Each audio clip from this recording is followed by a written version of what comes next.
안녕하세요. 지난달에 이어서 또 이 자리에 섰습니다.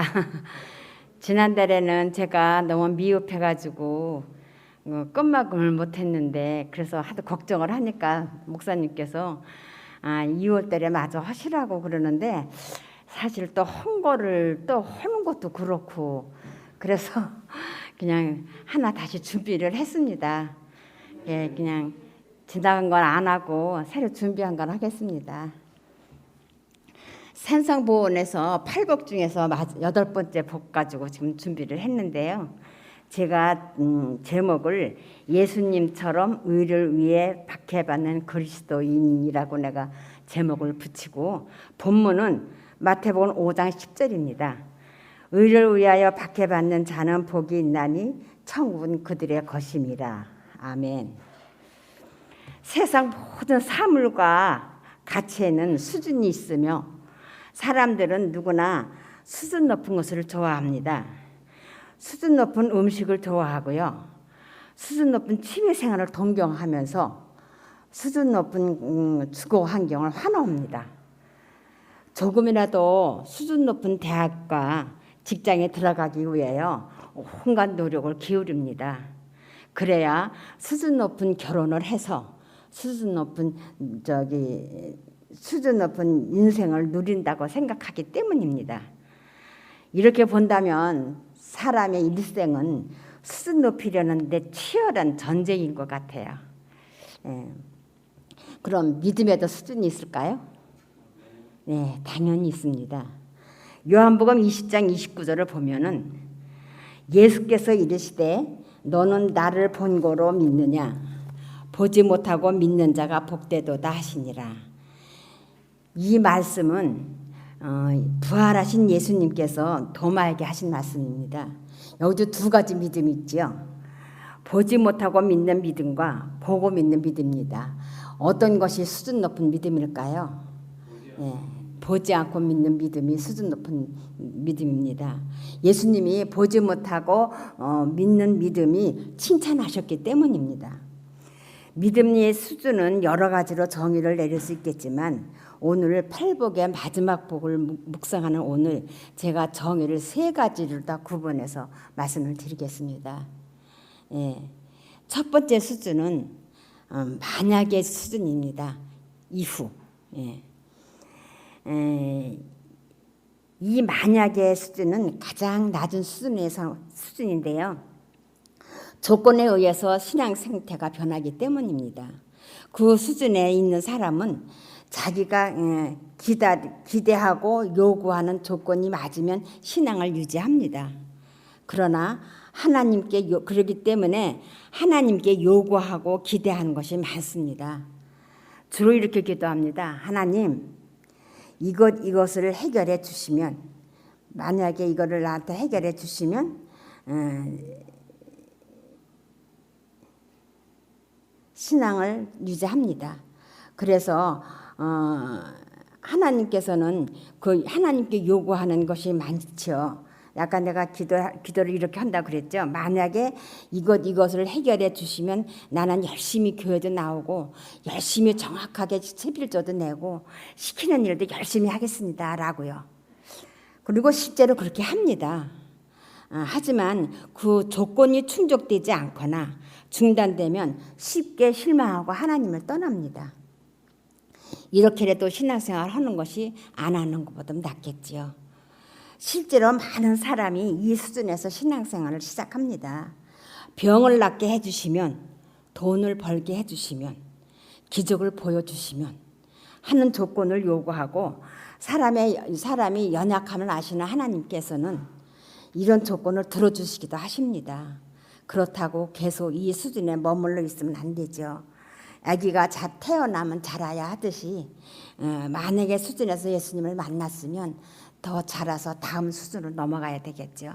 매일 갓난아이처럼 젖만 빨면 안 되겠죠. 두 번째 수준은 뭐냐면 비코스 수준입니다. 때문에 수준입니다. 때문에 신앙은 만약에 보다는 조금 높은 수준입니다. 그러나 여전히 하나님과의 거래는 계속 거래는 벗어나지 못한 신앙입니다. 때문에 신앙을 가진 사람은 하나님이 그에게 베풀어 주신 그 어떤 것 때문에 하나님을 믿고 사랑합니다. 사랑해 주시기 때문에, 보호하여 주시기 때문에, 해결해 주시기 때문에 신앙을 지킵니다. 그러다가 때문에가 사라지면 믿음이 약해지고 흔들리게 됩니다. 많은 사람이 하나님이 나를 사랑하시는 분이기 때문에 믿습니다. 그러다가 하나님이 죄를 책망하신다는 말을 듣고 난 데는 속았다고 생각합니다. 또 많은 사람이 하나님이 복 주시는 분이시기 때문에 믿습니다. 그러다가 고난도 허락하신다는 말을 듣고 나서는 믿음이 약해집니다. 믿음 안에서 살아가는 사람은 우리 가정이 건강과 행복하기 때문에 믿음 안에서 살아가는 사람은 건강과 행복이 흔들리면 믿음도 흔들립니다. 예수님의 제자들도 처음에는 때문에 신앙을 했습니다. 예수님이 기적을 행하셨기 때문에, 사람들에게 주목을 받았기 때문에, 또는 출세할 가능성이 보였기 때문에 예수님을 따라다녔습니다. 그러다가 예수님이 잡혀가시고 기대가 사라지자 모두 도망했습니다. 이것이 때문에 수준의 신앙을 하는 결말입니다. 그러므로 이 수준에 머물러 있으면 안 됩니다. 수준을 더 키워야 되겠죠. 세 번째 수준은 불구하고 신앙입니다. 네버틸레스. 왜 이것이 가장 높은 수준일까요? 우리를 향한 하나님의 사랑이 불구하고 사랑이기 때문입니다. 하나님이 만약에라는 조건을 걸고 사람을 창조하지 않으셨습니다. 타락하지 않는다는 조건, 영원히 하나님만 섬기겠다는 조건 없이 사람을 창조하셨습니다. 때문에라는 이유를 들어 죄인을 구속하지도 않으셨습니다. 세상에 당신을 거절하고 마침내 십자가에 매달려 죽일 것을 아셨음에도 불구하고 예수님은 하늘 보좌를 버리시고 이 땅에 오셨습니다. 제가 좋아하는 목사님 한 분이 이 같은 예수님 사랑에 감격해서 다음 글을 쓴 것을 한번 읽어봤습니다. 그래서 괜찮은 것 같아서 저도 봤습니다. 내가 당신을 모르는 척 할 줄 아시고도 날 위해 우셨습니다. 내가 당신 외면할 줄 아시고도 날 위해 사셨습니다. 내가 당신을 버릴 줄 아시고도 나를 선택하셨습니다. 내가 당신 죽일 줄 아시고도 날 위해 태어나셨습니다. 내가 당신에게 도망할 줄 아시고도 나를 찾아오셨습니다. 내가 당신을 영접 아니할 줄 아시면서도 나의 문을 두드리십니다. 이것이 불구하고의 사랑입니다. 우리가 이런 사랑으로 창조되었고 이런 사랑으로 구속받아 하나님의 자녀가 되었습니다. 그렇다면 우리가 어떤 수준의 사랑으로 하나님을 사랑하고 섬겨야 하겠습니까? 만약에 수준으로 하시겠습니까? 때문에 수준으로 하시겠습니까? 당연히 불구하고 수준으로 하셔야 되겠죠. 인생이 자기 기대대로 흘러가지 않았음에도 불구하고 오랫동안 간직해온 희망이 깨어졌음에도 불구하고 다른 사람에겐 잘도 이루어지는 하나님의 약속이 유독 나에게는 이루어지지 않음에도 불구하고 예수님을 믿고 사랑하고 기다리는 것이 불구하고 수준의 신앙입니다. 평생 가난하게 살았음에도 불구하고 자녀 교육에 실패했음에도 불구하고 긴 세월을 질병으로 고통당했음에도 불구하고 나 어릴 때 오신다던 예수님이 아직 오시지 않았음에도 불구하고 믿고 기다리는 것이 가장 높은 수준의 신앙입니다. 이제 오늘 본문을 말씀 다시 드리겠습니다. 의를 위하여 박해받은 자는 복이 있나니 천국은 그들의 것입니다.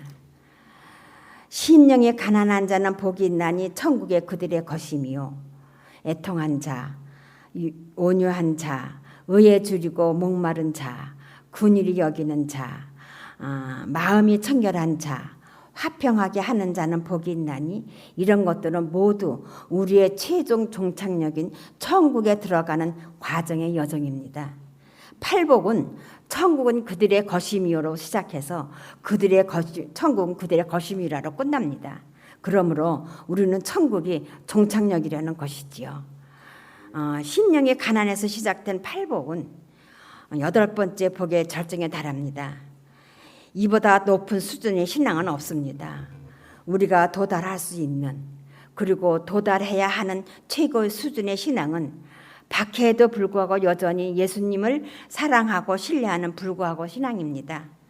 우리 앞서 믿음의 길을 간 구약의 부조와 선지자들이, 예수님의 12 제자와 바울이, 1000년 동안 알프스 산속에서 믿음을 지킨 알프스인들이, 종교 개혁의 샛별인 위클리프가 보헤미아의 후스와 제롬이, 루터를 비롯한 개혁자들과 재침례 신도들이 말이나 글로 표현할 수 없는 박해를 받았음에도 불구하고 믿음을 포기하지 않았습니다.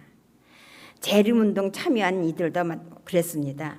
그들은 1844년 10월 22일에 예수님이 다시 오실 것을 추워도 의심하지 않았습니다. 장사하던 사람들은 문을 닫았고요. 직장하던 사람들은 사표를 냈고, 추수를 갚던 농장은 일꾼들이 보이지 않았습니다. 예수님을 맞을 날이 가까웠기 때문이죠. 그들은 재림을 준비하는 것 외에는 그 어떤 것도 관심을 두지 않았습니다.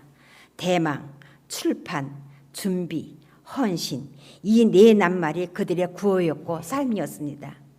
그러나 예수님은 그날 이 세상에 오지 않으시고 하늘 지성소에 들어가셨는데, 우리는 이 사건을 대실망이라고 부릅니다. 대실망이었습니다. 그렇게 인생의 뿌리를 흔들어 놓은 실망을 경험한 사람들은 그 누구도 위로하지 않았습니다. 다음 날부터 그들이 직면했던 조롱과 박해에 대하여 윌리엄 밀러는 이렇게 기록했습니다. 현재 일어나고 있는 비웃음과 조롱이 이루 말할 수 없다. 만나는 사람들 중에 아직도 하늘에 못 올라갔는가? 또는 왜 하나님이 불로 세상을 태우지 않으셨는가 하는 말로 조롱하지 않는 사람이 없었다. 결국 거의 모두가 재림에 대한 믿음을 포기했다. 과거로 돌아가거나 신앙 자체를 포기한 것입니다. 그런데 그럼에도 불구하고 예수님을 향한 믿음과 사랑을 포기하지 않은 사람들이 있었습니다. 그들의 믿음대로 성경의 예언이 성취되지 않았음에도 불구하고, 그들의 소망대로 예수님이 재림하지 않았음에도 불구하고, 그들의 기대대로 하늘에 올라가지 못했음에도 불구하고, 세상 모든 사람이 비웃고 조롱했음에도 불구하고, 먹고 살 길이 막막한데도 불구하고, 그들은 예수님에 향한 믿음과 예수님의 기다리는 믿음을 포기하지 않았습니다.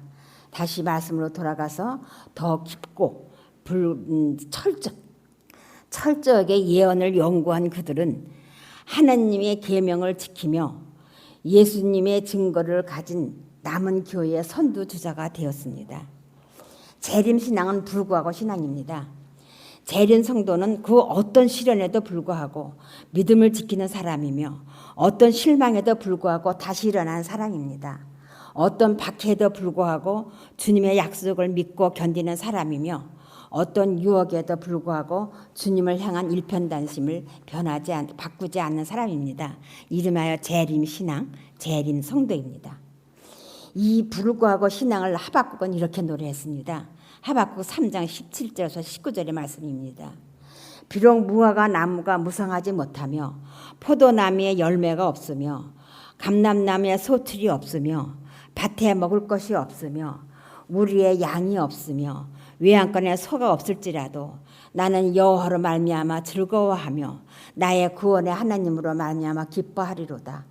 주 여호와는 나의 힘이시라. 나의 발을 사슴 같게 하사 나를 나의 높은 곳에 다니게 하시리로다. 이 말씀을 우리가 지금 추구하는 신앙 수준을 맞춰 다시 읽어드리겠습니다. 비록 무화과 나무가 무성하지 않음에도 불구하고, 포도나무에 열매가 없음에도 불구하고, 감람나무에 소출이 없음에도 불구하고, 밭에 먹을 것이 없음에도 불구하고, 우리의 양이 없음에도 불구하고, 외양간에 소가 없음에도 불구하고 나는 여호와로 말미암아 즐거워하며 나의 구원의 하나님으로 말미암아 기뻐하리로다. 주 여호와는 나의 힘이시라. 나의 발을 사슴과 같게 하사 나를 나의 높은 곳으로 다니게 하시리로다. 올해가 1844년 대실망이 있은 후 178년이 되는 해입니다. 우리는 인생을 송두리 흔드는 실망에도 불구하고 다시 일어나 재림의 소망을 이룬 분명하게 한 그들의 믿음을 이어받은 재림 성도들입니다. 이 특별한 안식일에 우리를 신앙을 높이기로 결심합시다. 만약의 수준이라면 때문의 수준을 높이고 때문의 수준에 머물지 마시고 불구하고 수준을 높여야 합니다. 우리가 죄인임에도 불구하고 예수님이 우리를 사랑하셨으니 우리도 시련과 환난에 불구하고 예수님을 사랑합시다. 아무 자격이 없음에도 불구하고 예수님을 우리를 구원하셨으니 우리도 예수님 때문에 받는 박해도 불구하고 예수님께 충성해야 하지 않겠습니까? 우리에게 닥칠 그 어떤 시련과 유혹과 도전에도 불구하고 예수님을 믿고 사랑하고 끝까지 충성하는 재림 성도가 되기를 기도합니다. 제가 말씀드릴 거가 있는데요. 뭐냐면 성도님들은 성경을 읽을 때 어떻게 읽으시나요?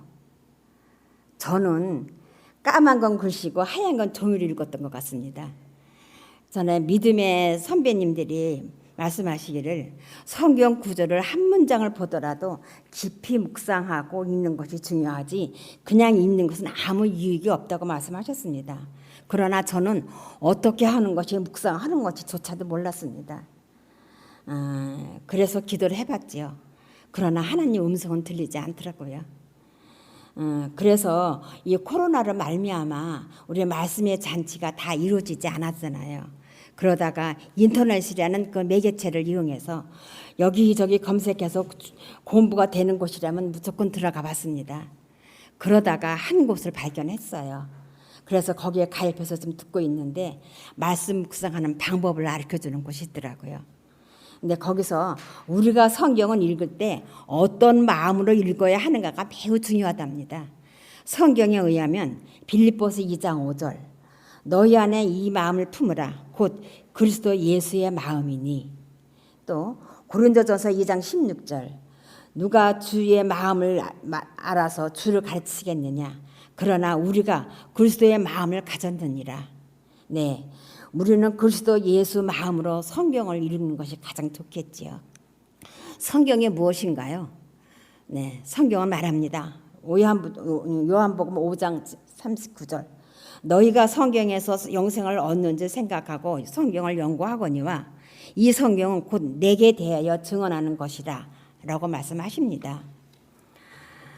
그렇습니다. 우리가 예수님의 마음으로 읽으면 가장 좋겠지요. 그런데 그 방법은 세 가지가 있다고 합니다. 공식이 있다고 그래요. 한 성경절을 읽을 때 우리는 인간 상태를 생각합니다. 인간을 생각한대요. 죄된 인간 상태를 살펴보는 거죠. 그것이 편의상 1번이라고 그래요. 그리고 그 죄된 인간에게 누가 찾아오는가? 오직 예수 2번. 응? 오직 예수. 그리고 예수님이 오셔서 그 죄된 그 인간에게 뭐를 약속을 하시는가? 그래서 그 죄인이 어떻게 변했는가 보는 것이 3번이래요. 그래서 1, 2, 3 말씀 묵상인데요. 다시 말해서 우리를 예수로 말미암아 구원하시겠다는 하나님의 마음입니다. 예를 들어 마태복음 11장 28절을 이 공식대로 풀어보면 인간 상태가 수고하고 무거운 짐진 자 이것이 인간 상태 1번이에요. 그리고 2번 오직 예수가 다 내게로 오라 명령하시는 거죠. 그리고 약속과 축복은 무엇이냐면 내가 너희를 쉬게 하겠다라는 것으로 풀 수가 있대요. 그래서 이렇게 한 구절에 1, 2, 3 묵상에 다 들어있는 말씀도 있고 한 문단에 있는 것도 있고 그래요. 그래서 한 문단에 있는 거는 로마서 7장 24절 25절 로마서 8장 1, 2절을 보면요. 거기 어떻게 나오냐면 24절에 오호라 나는 공고한 사람이로다. 이 사망의 몸에서 나를 누가 건져내랴. 이것이 인간 상태예요. 그래서 1번이고요. 그 2번에서 오직 예수는 그리스도로 말미암아. 3번은 하나님께 감사하리로다. 이것이 1, 2, 3 그 축구가 되는 거고요. 근데 한 구절에도 인간 상태가 여러 개가 있는 게 있어요. 그게 7장 25절에는 인간 상태가 또 있는데 뭐냐면 내 자신이 마음으로는 하나님의 법을, 육신으로는 죄의 법을 섬기노라. 이것이 인간 상태예요. 1번. 그래가지고 2번 오직 예수, 그러므로 이제 예수 그리스도 안에 자에겐 결코 정죄함이 없나니. 이게 2번이고요. 그래서 3번이 뭐냐면요, 그게 8장 2절에 나오는데요. 그리스도 예수 안에 있는 생명의 성령의 법이 죄와 사망의 법에서 너를 해방하였느니라. 해방해줬다는 약속과 축복의 약속이에요. 그래서 요거를 이렇게 한 문단에 나오는 것도 있고 한 구절에 나오는 것도 있고 그래요. 이것처럼 성경 계시록, 창세기서부터 계시록까지 이어집니다. 이 패턴이. 그래서 어떤 구절을 볼 때도 이렇게 묵상해 보면 우리가 성경의 말씀을 이해하기가 많이 좋아진 것 같아요. 그래서 저도 요새 한번 내 나름대로 성경을 읽으면서 내 나름 1, 2, 3을 풀어봐요. 근데 그게 맞았는지 틀렸는지 몰라서 내가 이제 연락을 해서 보면 맞았다고 그러면 기분이 좋고, 그것보다는요 이렇게 하는 게 더 좋습니다 라고 얘기해주면 그렇구나. 그래서 이제 다시 공부를 하고 요새는 그렇게 제가 성경을 읽는 연습을 합니다. 오늘은 다른 건 아니고 요 말씀을 한번 전해드리고 싶어서 내가 이렇게 경험을 해보니까 그게 좋아서 우리 성도님들도 그렇게 성경책을 읽어보시면 어떨까 해서 좀 이 자리에서 나와봤습니다. 감사합니다.